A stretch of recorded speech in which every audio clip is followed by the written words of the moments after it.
Start.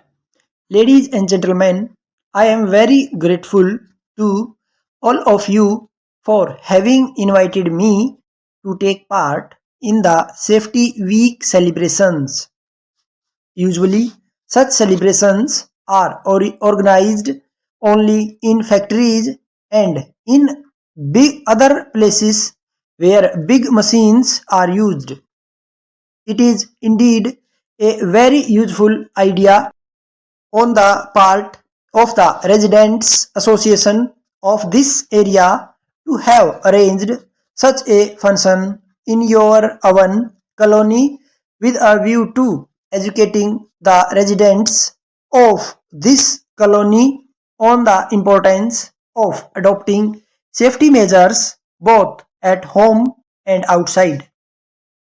I am told that a film show has also been arranged to add attraction to the events of this evening, as all of you and especially the children in the gathering will be very eagerly looking forward to seeing the film show.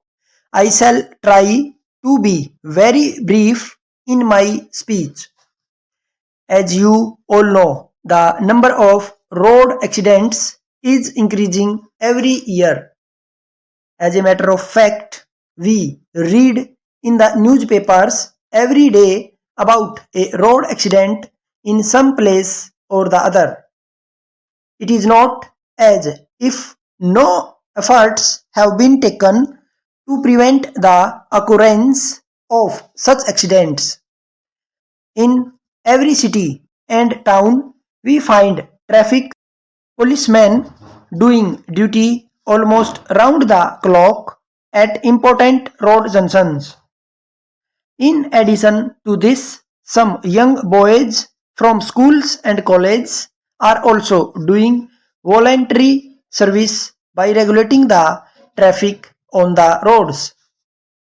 The police department has put up large boards at several places in the cities, and statistics relating to road accidents are written on these boards from time to time. In spite of all these efforts, why is it that the number of accidents does not come down? As responsible citizens of the country, it is our duty to find a satisfactory answer to this question. To my mind, the answer seems to be that the carelessness of the road users is the only reason for the present state of affairs. First of all, those who drive motor vehicles do not follow the rules of the road strictly. You will be surprised to know that there are some people who even take pride in driving their cars or scooters at very high speeds on busy roads. Secondly, some people are in the habit of getting down from moving buses if they want to get down at a place where buses do not stop. Also, some people have made it a habit to get into moving buses after the buses have started. Such practices are no doubt very bad. Apart from this, we find a number of persons traveling on the footboards of buses, especially in the mornings and evenings. It is true that the city buses are overcrowded during those hours, but people should not travel in such a way that they risk their lives. At the present time, various types of insurance policies are offered on attractive terms. It is up to you to make your choice and get the benefits. Thank you. Letter dated 10th June 1980 from Raman Nurseries, Madras to Messrs. John Brothers, Madras.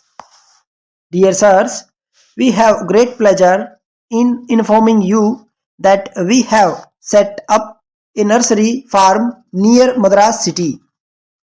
We are proud to inform you that we have specialized in the art of decorating office rooms with special types of plants placed in bright brass vessels. We understand that your office is located in a crowded locality of the city. Perhaps you might have air conditioned the room of the top executives of your company, but it may not be possible for you to provide the same comfort in the rooms where your staff members work. If some brass vessels with plants having broad and green leaves are placed near their seats, they will be able to work in a cool atmosphere. Research studies have proved that efficiency also will improve if work is turned out in such surroundings. The vessels which we refer to will not occupy much space in the rooms. If you are interested, you may please write to us. On receipt of your letter, we shall send our representative to your office for explaining the arrangement to you.